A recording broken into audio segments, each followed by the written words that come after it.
Olá a todos. Vamos falar nesse ponto, vamos falar um pouquinho sobre as ligas metálicas.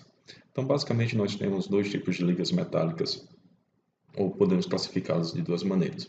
A primeira delas são as ligas ferrosas. E os outros tipos são as não ferrosas. As ligas ferrosas, elas vão ter por base o ferro. E pelo fato de estar com este elemento aqui, que é extremamente abundante na crosta terrestre. Além disso, tem facilidade de refino e de fabricação. Ou seja, eu posso retirar o ferro metálico de um óxido, que é um mineral. Então, refinei e a partir daí eu faço a produção da peça metálica propriamente dita, ou dos processos de fabricação, processo de fusão e outros tipos de processo de fabricação para produzir peças metálicas. E além disso, são extremamente versáteis. Então aqui eu consigo ter uma utilidade gigantesca em vários ramos da indústria. Por isso as ligas ferrosas têm uma produção bem maior do que as não ferrosas. E aqui constando que as ligas ferrosas a gente vai ter basicamente os ferros fundidos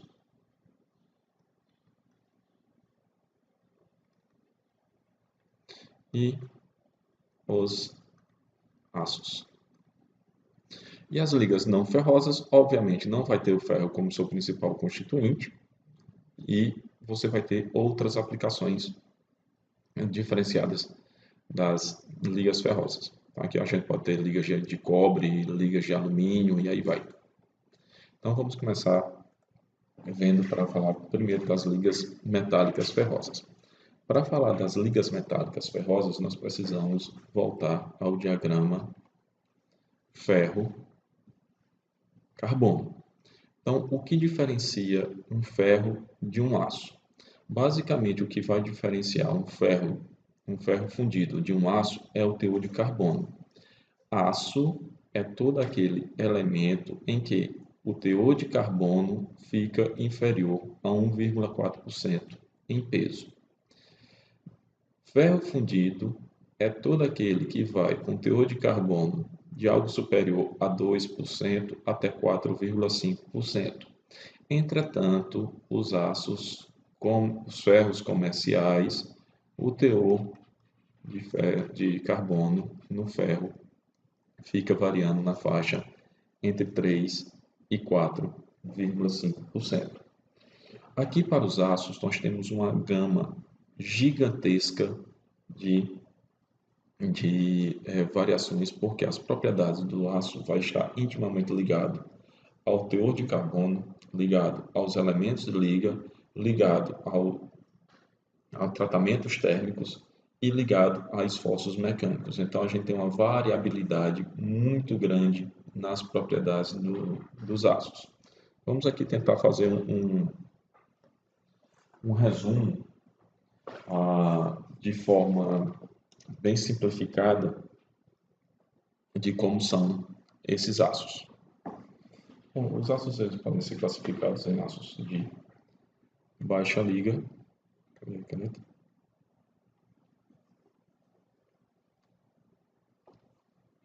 aços de baixa liga, aços de alta liga. Alta liga são elementos diferentes do ferro, do carbono, silício e manganês que estão presentes dentro do aço, que são colocados para melhorar propriedades mecânicas ou facilitar tratamentos térmicos.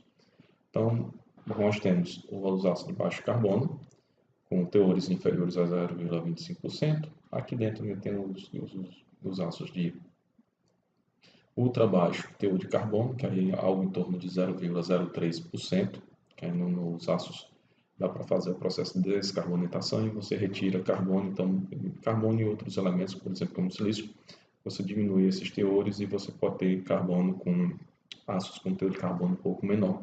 Você tem aços com médio teor de carbono e com alto teor de carbono. Dentro desses vai ter a classificação de aço comum e, digamos assim, aços especiais. Por exemplo, os os aços de alta resistência e baixa liga.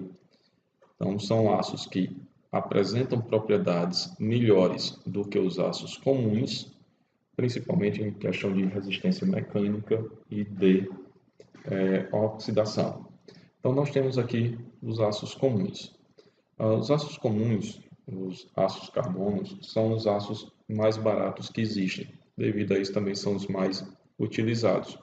Então, basicamente, tem toda a nomenclatura para a codificação desses aços, que basicamente segue a linha definida pela SAI, pela AISI e pela ASTM. Então, basicamente, esses dois últimos dígitos aqui vão definir o teor de carbono. Então, aqui é 10, então divide esse valor por 100, então o teor de carbono aí vai ser de em torno de 0,1%. No 1040, em torno de 0,4%, 1095, 0,95 e assim sucessivamente, tá? Normalmente, os aços comerciais trabalham com teor em torno aí de 1%. Para a produção de peças. Então, nós temos os aços comuns, esses aços comuns de baixo teor de liga. Esquecendo também. Aqui ainda tem classificado, aqui ainda nós temos uma nomenclatura chamada de aços doces, que aí é com teor variando de 0,15, salvo engano, até 0,30% de carbono. Aí quando tem esse teor, são classificados também como aços doces. Esses aços comuns aqui, por exemplo, esses com baixos teores de carbono, ele não responde muito bem em processos de endurecibilidade, por exemplo, no processo de tratamento térmico para formar martensita. Então, o ganho de resistência para esses aços aqui normalmente vem por trabalho a frio. Então, eu só consigo melhorar a resistência deles se fizer trabalho a frio. Devido a isso, o limite de resistência à tração dele é relativamente baixo. Por outro lado, o alongamento é relativamente alto. Ele tem uma sequência gigantesca, uma lista gigantesca de aplicações devido a essas propriedades desses aços. Então, eles podem ser utilizados em componentes e carcaças de automóveis, podem ter formas estruturais, tá? Por isso aqui, cadê? Carros, pode ter formas estruturais aqui na formato de vigas, canaletas e aí vai, tá? Tem uma série de aplicações para esse tipo de aço. Além disso, pode ser também utilizado em chapas para tubulações, em pontes, em latas estanhadas, então tem um leque gigantesco de aplicação. Aumentando aqui um pouquinho, chegando à mesma composição do aço comum, só que aumentando os elementos de liga, que aí na soma esses elementos como o cobre, vanádio, o níquel e o molibdênio, que somados pode chegar até 10% do teor em peso do aço, eu começo a ter propriedades melhoradas em relação ao aço comum. Então, o tratamento térmico aqui que era feito para melhorar, aumentar a dureza, que eu não conseguia fazer no aço comum, já consigo fazer nesse aço de alta resistência e baixa liga. Com esse tratamento, consigo manter um pouco ainda a deformação e o limite de resistência também aumenta. O limite de resistência de esse daqui fica em torno de 415 a 500 megapascal. E esse daqui vai ficar em torno de 480 megapascal.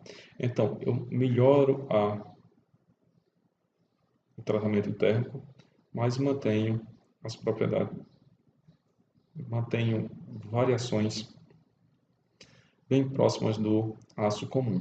E aqui o que é que se ganha com essa modificação? Que aqui eu consigo ter propriedades relativamente iguais, mas com a possibilidade de fazer tratamento térmico, e com isso, e aliado a isso, esse aço aqui apresenta uma maior resistência à corrosão. Então, o que é que acontece? Eu consigo utilizar ele em ambientes onde tal propriedade seja mais necessária. Então, posso fazer a troca de um aço por esse daqui, por causa dessa questão do aumento da resistência à corrosão. Os aços de médio teor de carbono, o teor dele vai variar entre 0,25 e 0,6. Todas essa liga, elas podem ser tratadas termicamente, tá? Então tem processo de austerização, têmpera e revenido, e isso melhora as propriedades mecânicas. Normalmente se utiliza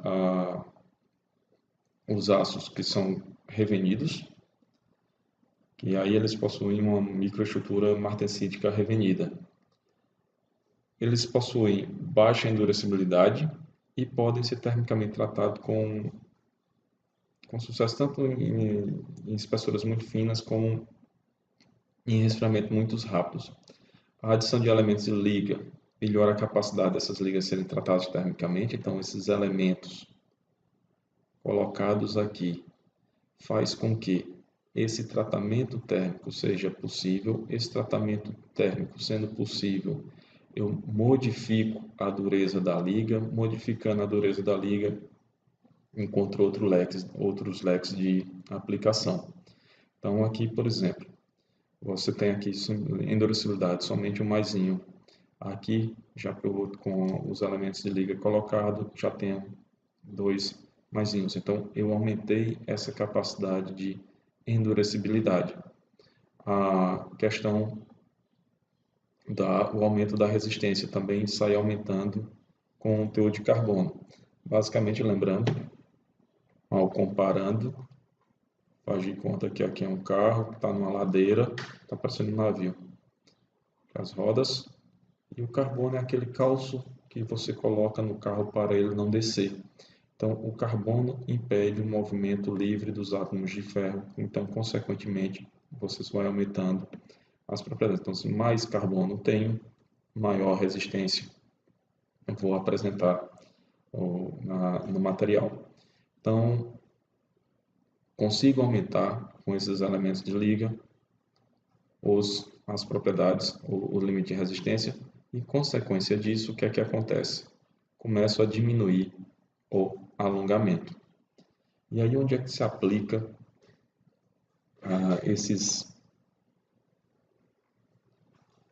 aços com médio teor de carbono?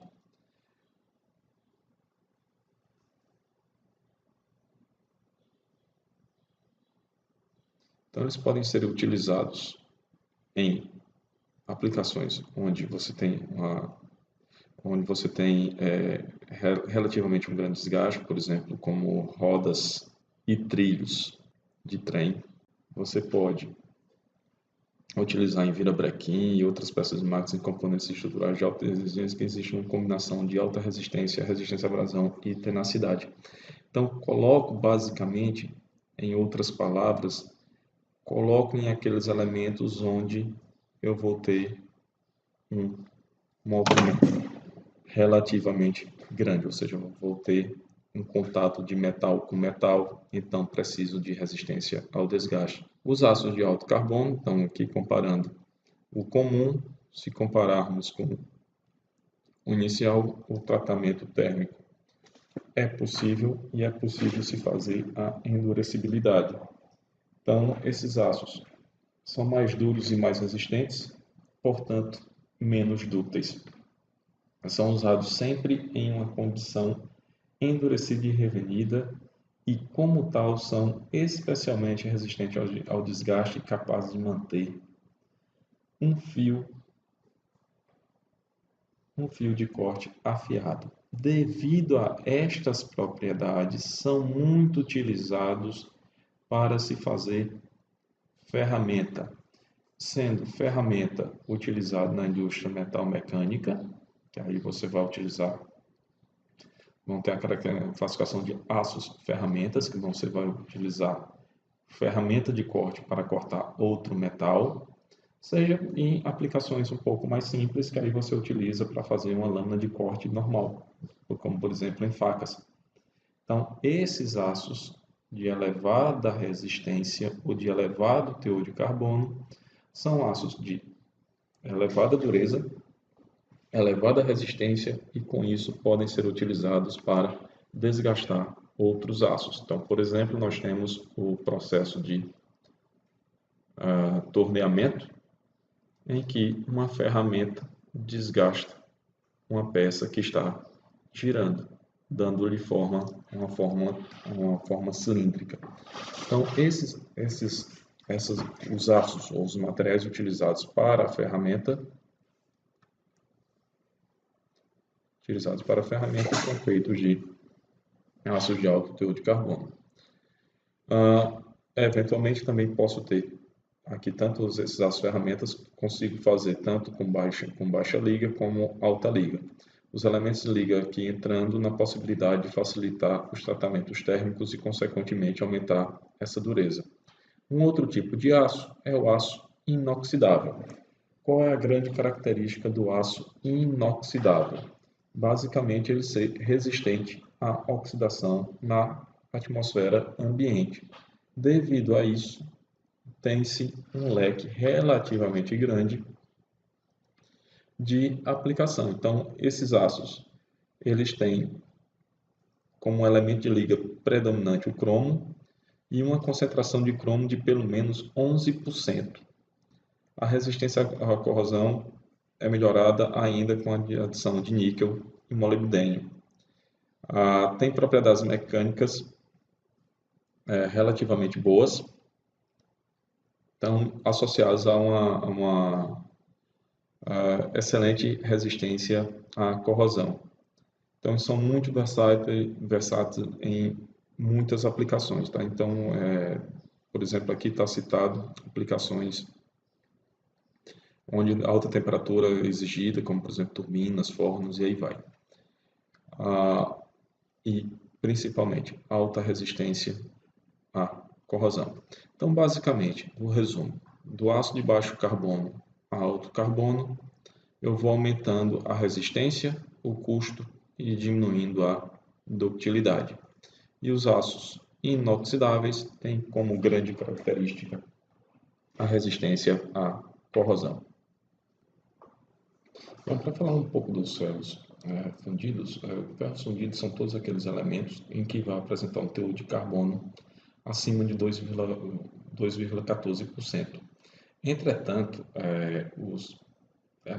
a maioria dos ferros fundidos contém um teor de carbono que vai variar de 3 até 4,5% de carbono. Então, nessa faixa. E nessa faixa a gente consegue encontrar temperaturas de fusão desse elemento relativamente baixas. Tá? Então, a partir aqui de 1150 a 1.300 graus Celsius, eu tenho o metal derretido. Sendo isso, uma temperatura bem mais baixa do que as temperaturas utilizadas para os aços que estão aqui nessa faixa um pouco mais elevada. Então, consequentemente, eu tenho a produção de um elemento que vai se fundir em uma temperatura mais baixa. Devido a isso, ele é muito utilizado para a produção em fundições. Além disso, por ser normalmente frágeis, o único processo de produção, ou talvez o mais simples processo de produção, é através da fundição. E aqui tem uma outra mudança em relação ao diagrama ferro-carbono que tínhamos falado anteriormente. Diagrama ferro-carbono para o aço, lá do primeiro slide, a gente vê que o teor que vai ser ferro, carbeto de ferro ou cementita, chega até 6,7%. Entretanto, contudo, todavia, esse carbeto de ferro, essa cementita, ela é um produto meta-estável que, sob certas condições, ela pode se dissociar, formando essa estrutura aqui, e esse carbono é a grafita. Então, aí nós temos o diagrama ferro, carbono, para sendo esticado de 0 até 100% de carbono ou 100% de grafita.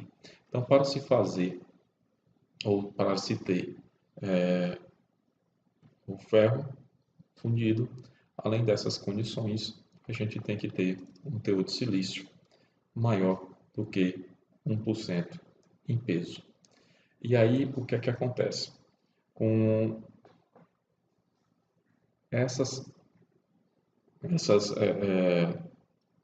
para se formar o ferro fundido, obrigatoriamente precisa da formação de grafite ou de grafita. E a grafita ela só se forma com resfriamento lento e obrigatoriamente na presença de silício. E a partir daí a gente começa a ter uma classificação dos aços.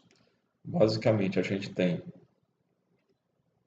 onde tem aços, entenda-se ferro. Ferro fundido cinzento, ferro fundido dúctil ou nodular, ferro fundido branco, ferro fundido maleável e ferro fundido vermicular. Vamos falar um pouquinho de cada um desses.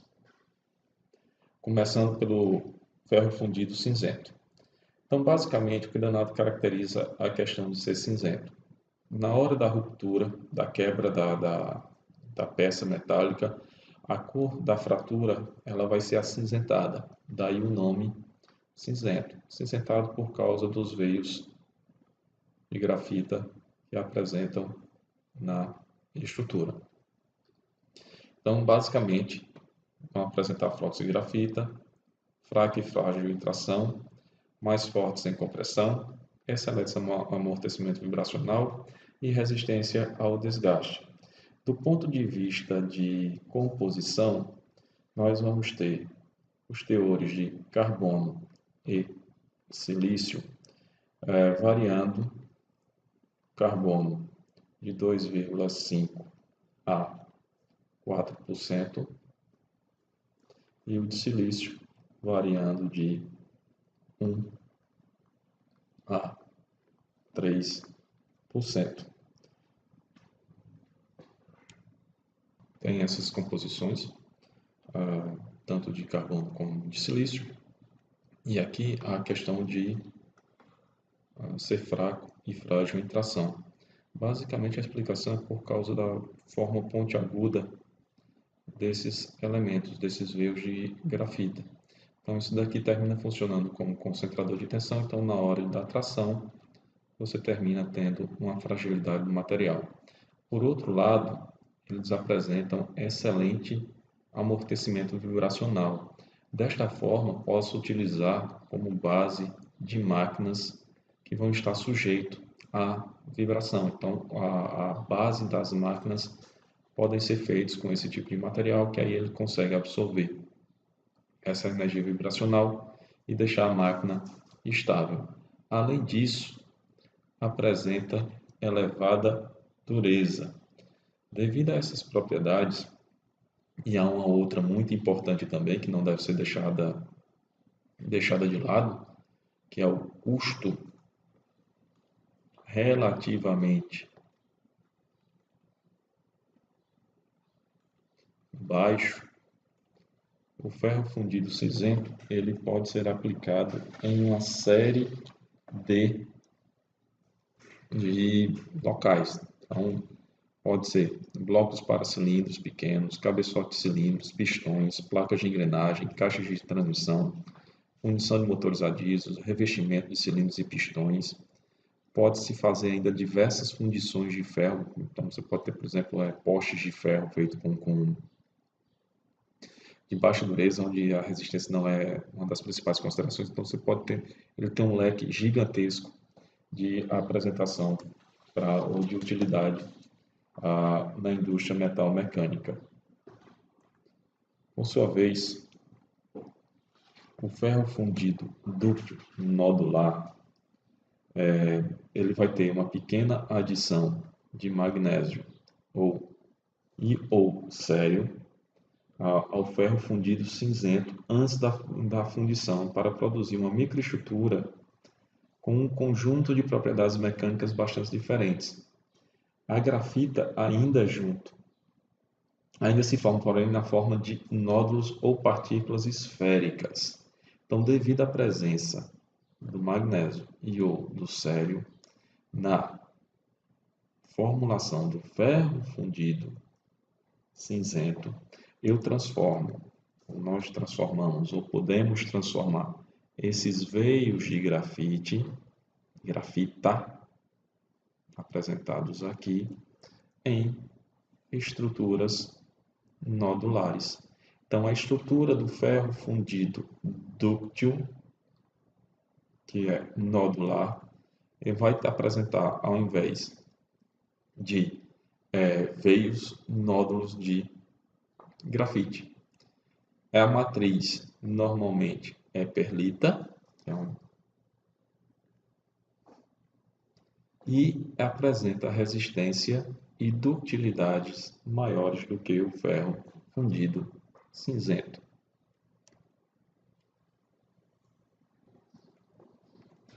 As propriedades mecânicas desse tipo de ferro, elas se aproximam das propriedades mecânicas do aço e, em se fazendo tratamento térmico, eu posso ter aqui a matriz sendo de perlita ou ferrita, a depender do tratamento térmico que é dado. As principais aplicações, as aplicações típicas para esse tipo de material pode ser utilizado em válvulas, em corpos de bombas, em virabrequins, engrenagens, entre outros componentes automotivos e de máquinas. Ferro fundido branco.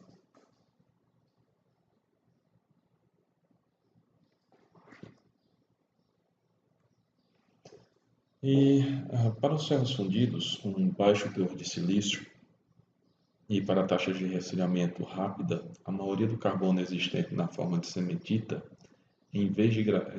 a maioria do carbono existe na forma de cementita, ao invés de grafita. Com isso, a estrutura ou a superfície da fratura, essa liga aparece uma aparência esbranquiçada. Dessa forma, tem-se a denominação do nome, ferro fundido branco.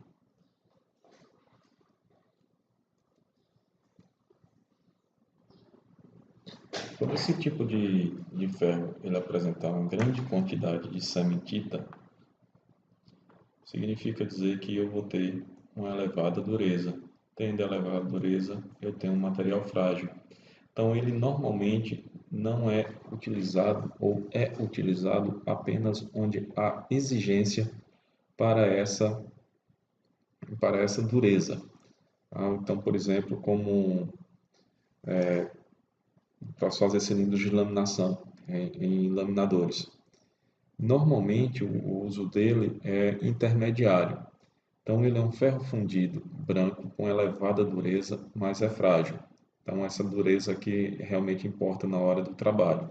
Mas ele pode ser utilizado como material intermediário para a produção do ferro fundido maleável, que esse pega o ferro fundido branco, faz um tratamento a, a, entre 800 e 900 graus e faz-se a conversão, a mudança da microestrutura, que estava, digamos assim, a grafite espalhada, e a partir de agora você consegue ter grafita e rosetas em matriz de ferrita ou perlita.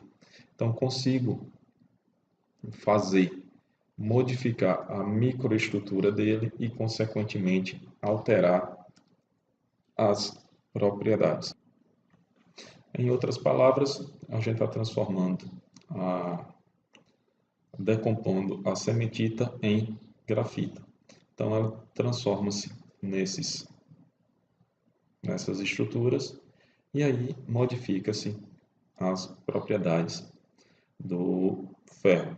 Então, para ele, as aplicações típicas desse tipo de material incluem barras de ligação, engrenagem de transmissão, cárteres do diferencial para a indústria automotiva, flanges, conexões de tubulações, peças de válvulas para serviços marítimos, em ferrovias e outras áreas que envolvam serviços pesados. Os ferros fundidos cinzento e dúctil são produzidos em quantidade aproximadamente iguais, entretanto, os ferros fundidos brancos e maleáveis são produzidos em quantidades menores. Ferro fundido vermicular. Nesse caso, uma adição relativamente recente à família dos ferros fundidos. O nome desse ferro fundido vem das formas com que os veios de grafite ou grafita são formados, que parecem com vermes, então daí o nome vermicular. Se a gente atentar para o detalhe, ele apresenta propriedades intermediárias ou microestrutura intermediária entre o ferro fundido nodular e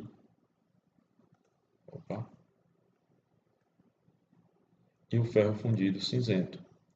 Tá? Então a gente tem essa variação. Então as propriedades obtidas por esse ferro, ela é meio que intermediária entre esses dois elementos. Então vai apresentar uma condutividade térmica relativamente alta, boa resistência ao choque térmico, baixa oxidação em elevadas temperaturas.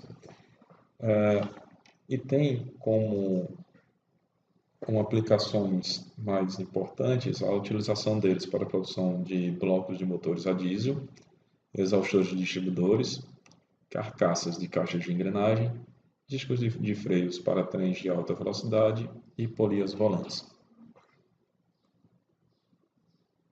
Então, um resumo do que foi falado, nós temos aí um gráfico que exemplifica as produções dos ferros. Então, a faixa de aço de ferros comerciais, que ele deu variando aqui entre 3 e 4,5%.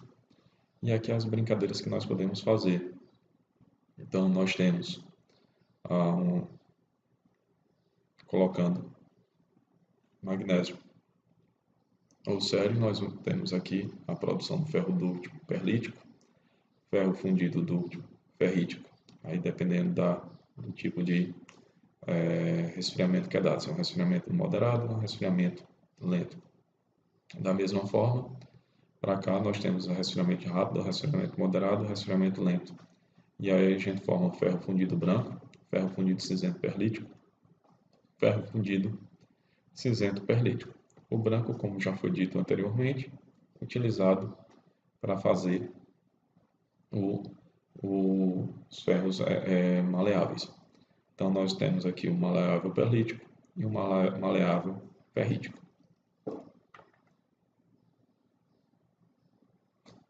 O problema da utilização de ligas ferrosas basicamente cai na questão da densidade, que é relativamente alta.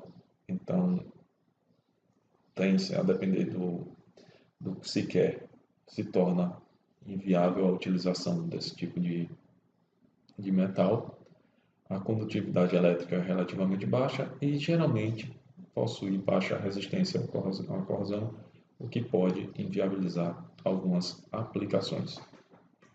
Inviabilizá-lo em ligas não ferrosas. Ligas não ferrosas basicamente porque não tem o ferro. Basicamente não apresenta o ferro porque, sendo os materiais ferrosos susceptíveis à corrosão, tendo uma massa específica relativamente alta e uma condutividade relativamente baixa, então procurou-se ou procura-se encontrar elementos que possam atender a essas demandas. Então, possam ser elementos que deem tenha esses atributos maiores do que as ligas ferrosas. Basicamente, aqui a gente está listando cobre suas ligas, alumínio suas ligas, magnésio suas ligas, os materiais refratários, os metais nobres e as ligas de titânio e suas ligas. Começando aqui pelo cara que meio que um dos metais que dividem a história. Então, o cobre e suas ligas. Basicamente, a gente vai ter, entre as mais famosas, ou as mais utilizadas, melhor dizendo, vamos ter o latão e o bronze.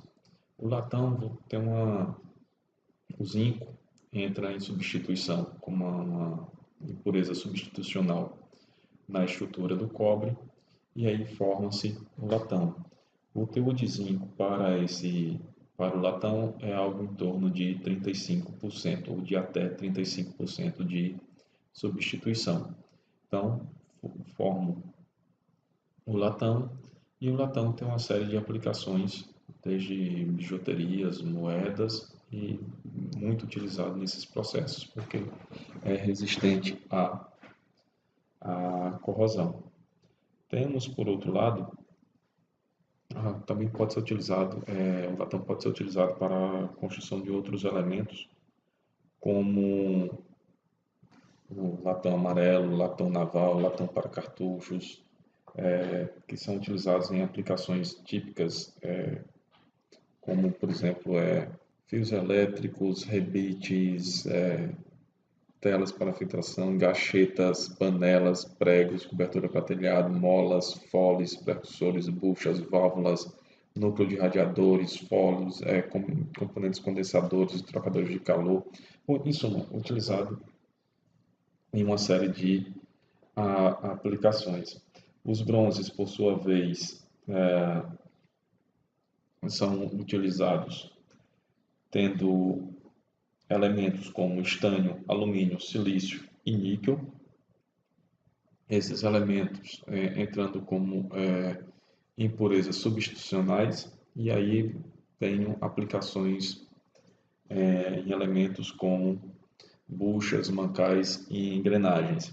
Temos ainda a liga cobre e berílio, que tem por característica o fato de ser endurecível por precipitação, ou seja, ela pode passar por um tratamento térmico.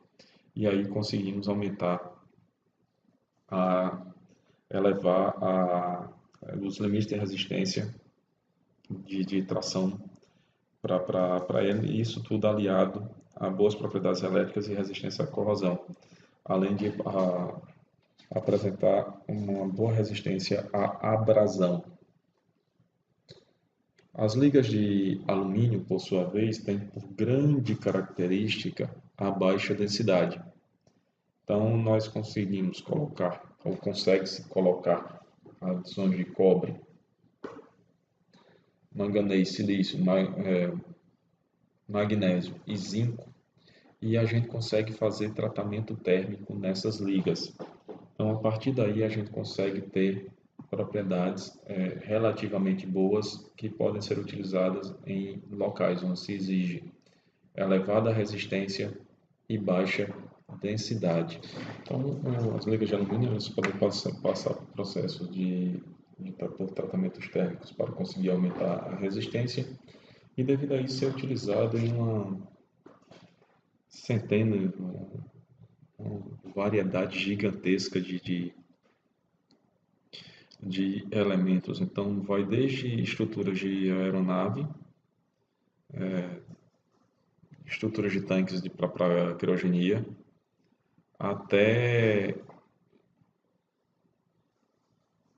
utilização em canoas, vagões de trem, mobílias, tubulações, construção civil. Então, as ligas de alumínio têm uma aplicação gigantesca, basicamente devido à facilidade de deformação, a ductilidade que ele apresenta e a baixa densidade. Tal qual o alumínio, o magnésio também apresenta uma baixa densidade, é mais baixa inclusive do que a do alumínio, e é muito utilizado, é utilizado em estruturas, por exemplo, estruturas e tubulações, proteção catódica, peças forjadas para aeronaves, peças fundidas em matriz para automóveis, bagagens e dispositivos de voos, rodas automotivas, utilizado em fundição em matriz que exige boa resistência à fluência. Então, é um elemento que, umas ligas que você tem uma utilidade relativamente alta, entretanto, ela é um pouco perigosa, porque em pó ela pode entrar em ignição facilmente, então precisa ter cuidado na hora do manuseio das ligas de magnésio. Os materiais refratários são aqueles materiais que apresentam elevada temperatura de fusão. Os principais, dentro desse grupo, né, a gente tem o nióbio, molibdênio, tungstênio, o tântalo. Para se ter uma ideia, a temperatura de fusão, ou as temperaturas de fusão variam aí de 2.468 para o nióbio e 3.410 para o tungstênio, que é a maior temperatura de fusão de todos os metais. Então, devido a essa elevada temperatura, você tem a utilização desses elementos em aplicações que necessitam de grande resistência ao calor ou de elevada dureza. Vou citar aqui só a questão, por exemplo, do tungstênio. O tungstênio ele era utilizado nas lâmpadas incandescentes comuns que tínhamos em casa, aquele filamento interno que ficava incandescente e, consequentemente, emitia luz, aquilo dali era feito de tungstênio. Então, aquele pequeno filamento.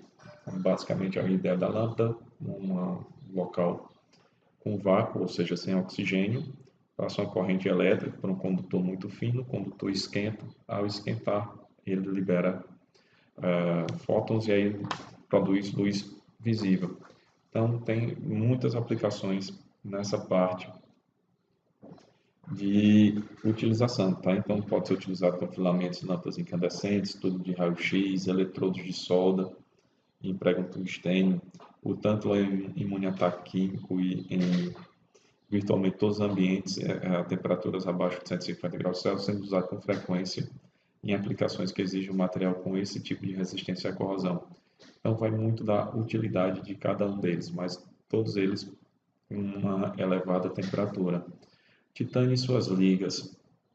O titânio apresenta uma densidade relativamente baixa quando comparada com o aço, entretanto, tem como problema ser reativo em alta temperatura, mas as propriedades mecânicas obtidas por ele são muito boas.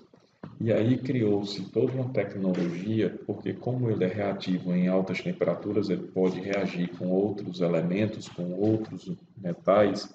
Então criou-se toda uma estrutura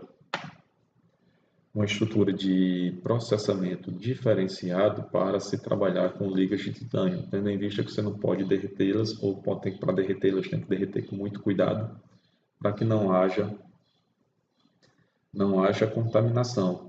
Então, desenvolveu-se, consequentemente, esses cuidados elevam o custo, mas você tem as ligas de titânio sendo utilizadas em uma série de aplicações, por exemplo, protetores de motores a jato, carcaças e fuselagens de avião, equipamentos resistentes à corrosão para a indústria naval e de processamento químico, carcaças e anéis de turbina de gás, equipamentos para processamento químico que exigem resistência à temperatura de 480 graus Celsius, Peças forjadas para componentes motores a jato, tipo discos, placas e conectores de compressores. Na parte da saúde, implantes e próteses de alta resistência, equipamentos para processamento químico, os componentes estruturais de fuselagem de aviões. Em suma, tem uma série de aplicações para esses elementos. De novo, o custo, por causa do processo, fica alto. Por fim, nós temos os materiais nobres, que aí, dentro desses materiais nobres, nós temos são caros, os elementos caros e preciosos, tá? Então, de maneira simples, nós temos aí, para caracterizar os materiais nobres, a prata, o ouro, a platina, o paládio, o ródio, o rutênio, irídio e o ósmio, sendo que os três primeiros são muito utilizados em joalheria, tá? Que são os que estão colocados aí no slide. Prata, ouro e paládio, e platina, melhor dizendo. Então, esses elementos apresentam por característica uma alta resistência à oxidação barra corrosão. Consequentemente, tem grande aplicação em uma série de locais onde essas propriedades são exigidas. Normalmente, na bijuteria, ouro e prata levam uma pequena quantidade de cobre para que aumente a resistência do material, algo em torno de 7,5% de cobre. Então, teve a platina, normalmente você tem esses elementos sendo utilizados desde implante dentário até questões de controle de conectores em algumas aplicações elétricas. A platina, por exemplo, é utilizada em equipamentos de laboratórios químicos como catalisador e em termopares utilizados para medição de temperaturas elevadas. Então, tem esses elementos em condições um tanto quanto únicas para eles. De uma forma bem simples, fazendo uma revisão bem rápida aqui sobre os processos de fabricação, ou introduzindo de uma forma bem rápida os processos de fabricação dos materiais metálicos, nós temos aqui, está faltando alguns, tá? Mas dá para ter mais ou menos uma ideia. Nós temos aqui 4 exemplos, né? O forjamento. Opa, volta. Temos forjamento, temos estiramento ou pré-filação, temos laminação e extrusão. Tá, do ponto de vista, tá bem representado os processos. Começando aqui de trás para frente com a questão da laminação. A laminação é muito utilizada para produzir perfis, trilhos, chapas e placas. Então, basicamente, o processo é passar o metal por entre dois rolos. Obviamente que a complexidade vai aumentando, então não necessariamente são só dois rolos, então você tem uma questão um pouquinho maior. Esses rolos vão estar em uma máquina chamada de laminador. Então, basicamente, o que é que acontece? Coloca o metal, esses rolos aplicam uma força de compressão e essa região aqui em contato com o rolo e o metal é que vai comprimir o material. Comprimindo o material, como o volume tem que ser constante, então você tem um aumento desse metal quando é colocado entre os rolos. Então, basicamente, esse processo aqui é um processo de laminação. Na boa parte das vezes, ele é um processo meio. No caso de perfis e trilho, ele pode ser o processo fim também, que aí o produto já sai pronto. Mas, por exemplo, se faço chapas e placas, isso aqui vai servir de processo para outros elementos, tá? Então, por exemplo, eu faço uma placa, uma chapa que vai ser utilizado para fazer por embutimento uma panela, tá? Então, é um processo meio. Temos aqui o forjamento. O forjamento basicamente segue a questão de aplicação de força.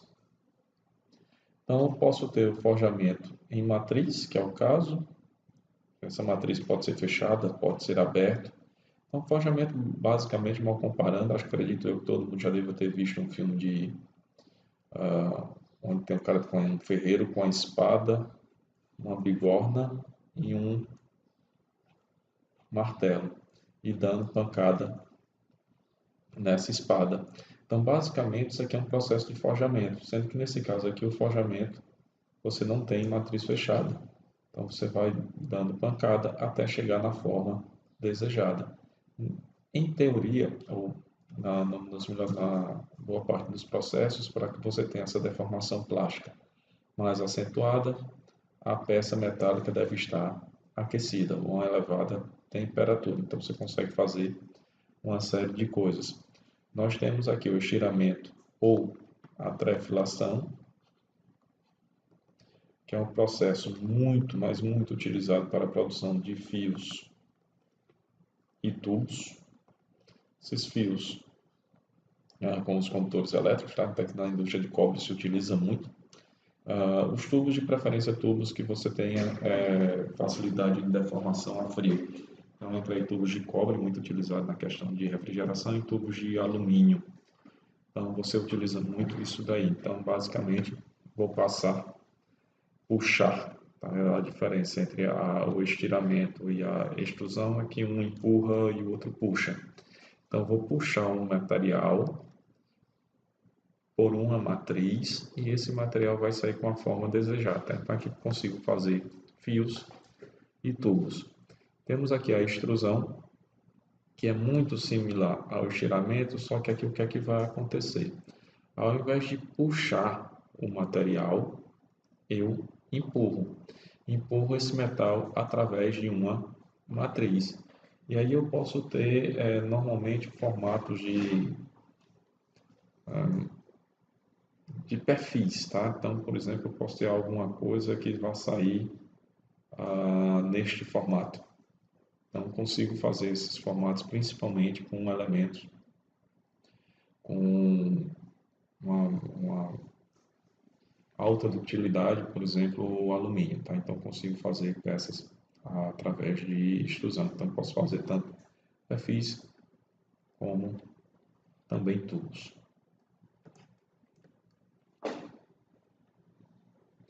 Tem um outro processo que é o processo de fundição. O processo de fundição basicamente é bem simples, que aí consiste em quê? Partindo do pressuposto que um fluido ocupa todas as partes de um volume, então se eu despejar um fluido dentro de um copo, o fluido vai ocupar todas as partes, ou todas as entrâncias do copo. Então, partindo disso, se eu derreto qualquer elemento, jogo a temperatura lá para cima e o derreto, então esse líquido, esse fluido, pode ser colocado dentro de um reservatório, que vamos chamar de molde. Depois eu retiro o material, depois de temperatura baixa, retiro o material e tenho a peça pronta. Então, basicamente, eu vou preencher o molde com metal fundido em um forno com adição de elementos de liga se for necessário e posteriormente vazado em um molde. Pode, a depender do tipo de processo, nós vamos ter sempre baixo custo. O custo maior é a temperatura de fusão do metal, que aí gasta-se muita energia. O produto vai apresentar falhas tanto de internas como eventualmente problemas de resistência, e é muito utilizado esse processo para quando se trabalha com materiais frágeis, que aí eu não consigo ter deformação plástica para fazer pelo processo de conformação. Então, tem uma utilidade relativamente grande. Então, dos processos mais simples que tem, nós temos a fundição em areia. que basicamente é o seguinte, é utilizar a areia como produto para fazer o molde.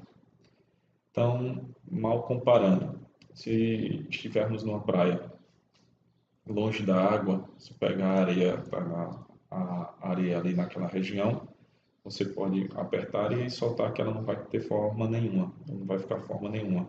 Da mesma forma, se você chegar perto da areia molhada, segurar a areia na mão, apertando, ela vai ficar lá com o formato do seu punho fechado. Então, basicamente, o que danado é esse negócio. É pegar areia, colocar aditivos na areia para você ter uma plasticidade e a partir daí moldar, fazer o molde com essa areia. Em outras palavras, se eu quero ter esta parte aqui como minha peça metálica, então eu faço um modelo, esse modelo eu crio a impressão dele na areia, depois o retiro daqui, então retiro o modelo, ficando simplesmente o espaço vazio para o preenchimento do metal. Então, o que é que eu faço? Tenho esse espaço vazio. Tudo isso aqui está vazio, vazio, vazio, vazio, vazio, vazio, vazio, vazio, vazio, vazio, vazio, vazio. Despejo o metal aqui dentro. Então, o que é que vai acontecendo? O metal vai preencher toda a cavidade que estava vazio e vai subir por esses outros canais que são colocados para evitar que você tenha ou para garantir que toda a peça seja completamente preenchida. Então você tem um canal de vazamento, seria essa região, e tem o que a gente chama de massalote, que é para um excedente de metal para garantir que todo o molde seja preenchido. Posteriormente, como tudo isso aqui é de areia, desmancho esse molde e só sobra só a parte. Deixa eu desenhar aqui. Oi.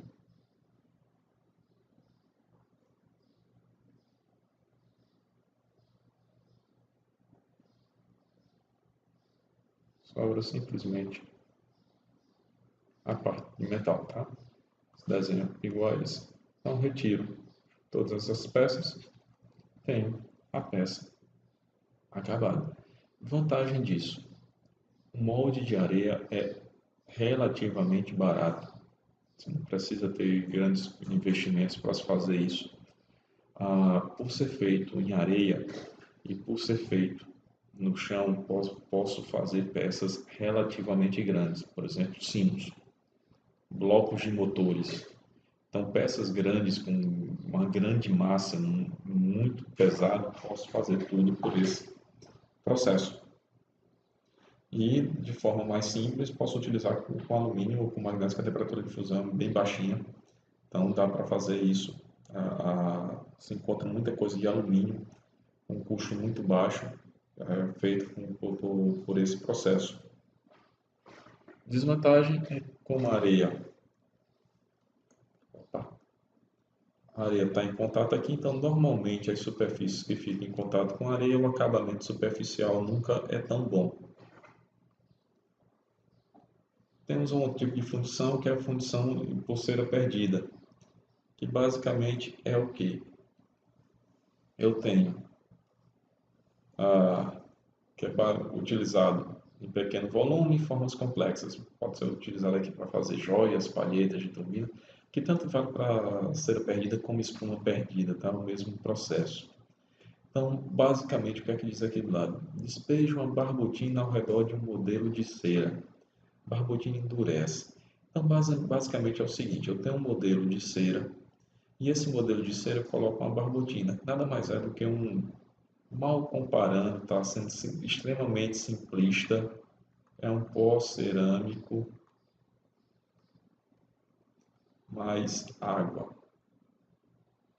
Então, esse pó cerâmico mais água, ele vai ficar grudado na superfície da cera Então ele ficou grudado na superfície da cera. Você passa por um processo de endurecimento, que seria uma secagem, eventualmente em estufa.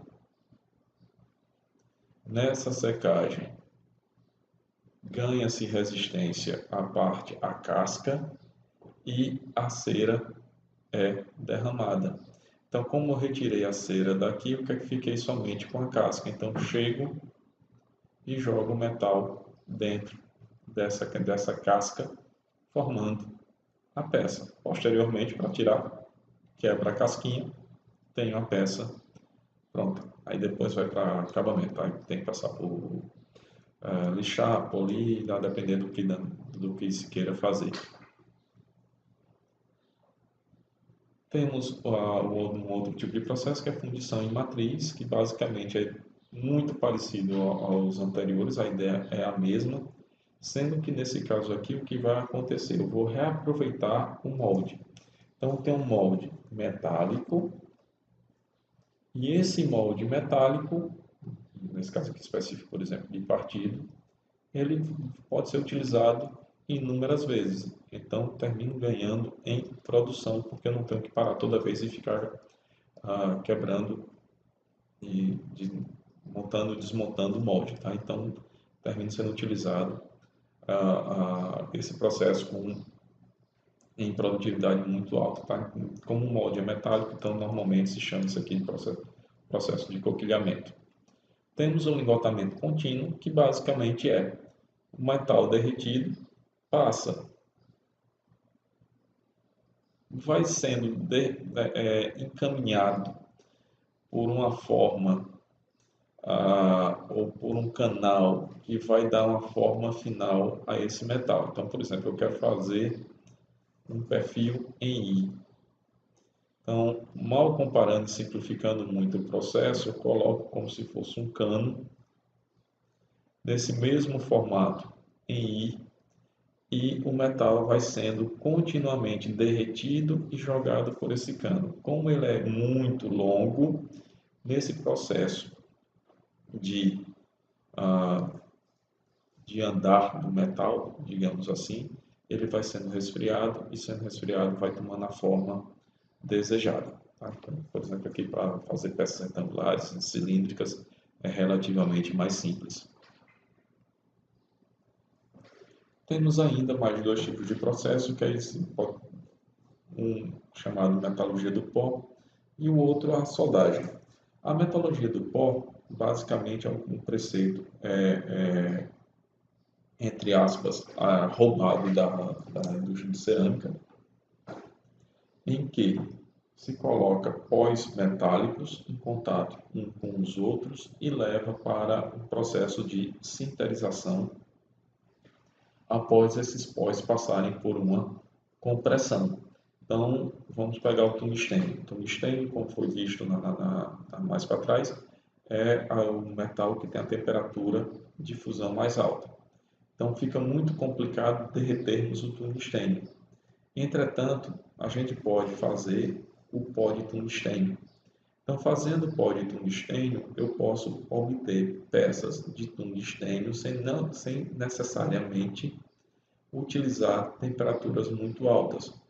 Basicamente, isso é utilizado em produtos onde queira uma grande dureza, que aí, por exemplo, o carbeto de tungstênio dá essa dureza muito grande. Então, junto essas peças, ou junto as partículas desse pó, que ficam unidas, e posteriormente, com o aumento da temperatura, começa a ter uma difusão, uma união entre esses grãos. Então, os grãos vão se unindo e, consequentemente, o espaço vazio que existe entre um grão e outro vai diminuindo. E aí aumenta a densificação, ou seja, o elemento que antes da queima, antes da sinterização, estava frágil, pós-queima, fica resistente. Então, aqui é muito utilizado para fazer elementos com tungstênio. E aí tem processos que, como danado, ocorre essa solidificação, que aí você pode fazer a densificação por fase líquida ou por fase sólida, então vai depender muito do processo. O outro processo é a soldagem. Soldagem, mal comparando mesmo, é como se fosse uma cola entre dois metais. Basicamente, o que é que vai acontecer? Se tem duas peças, podem ser do mesmo metal ou não, e um terceiro elemento, que é o eletrodo. Então, nesse processo, nessa soldagem, joga-se metal de adição, metal base, fundido e a parte joga-se todos os elementos aqui do eletrodo e dos metais que estão envolvidos na reação e cria-se uma estrutura que liga uma região à outra. Então, tenho metal de adição, que é do eletrodo, metal base, que foi derretido entre um e outro, e a base, o metal base, que está aqui derretido nesse vermelhinho. E essa zona aqui é a zona termicamente afetada. Como a temperatura é muito alta, então modifico a microestrutura desta região. Então, essa região aqui, mesmo sendo formada pelo mesmo metal, tem uma microestrutura diferente de um daqui para cá. Tá? Dessa região para cá, muda a microestrutura, consequentemente, muda as propriedades.